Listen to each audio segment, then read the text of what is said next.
Opisyal nang nagtapos ang mga kalahok ng Police Community Affairs and Development Course sa isinagawang closing ceremony nitong Biyernes, ika-19 ng Hunyo sa Bulwagang Lapu-Lapu, Campo Crame. Pinangunahan ni Police Brigadier General Vina H. Guzman, Director ng Police Community Affairs and Development Group, ang pagtanggap sa mga panauhin at nagbahagi ng kanyang welcome remarks, habang si Police Colonel Rico C. Bracamonte, Training Manager ng SSC PNPTS, ang formal na nagdeklara sa pagtatapos ng mga kandidato matapos silang iharap ni Police Major Evangeline M. Geminiano. Ang paggawad na sertipiko at parangal ay pinangunahan ni Guest of Honor and Speaker na si Police Lieutenant General Bernard M. Banac, ang Deputy Chief PNP for Administration.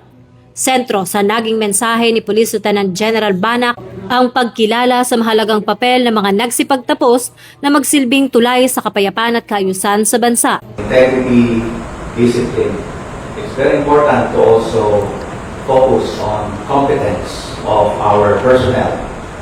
At itong ginagawa natin, mga trainings and seminars nito, fall under our competency specialization and skills development. So talaga yan sa ating PNP team na inaawit, di ba? Integridad, disiplina, kasanayan. Integrity, discipline, competence. So, napakalaga dahil ito yung gabay natin sa tungkuling alay. Ang pagsasanay na ito ay direktang nakaagla sa PNP-focused agenda, partikular na sa community engagement o pagpapatibay ng ugnayan sa publiko.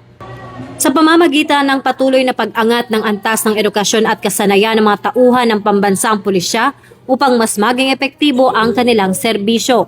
Sa pamamagitan ng PICEDC, mas pinapalakas ng organisasyon ang pakikipagtulungan sa mga mamamayan upang masugpo ang kriminalidad at mapanatili ang tiwala ng komunidad.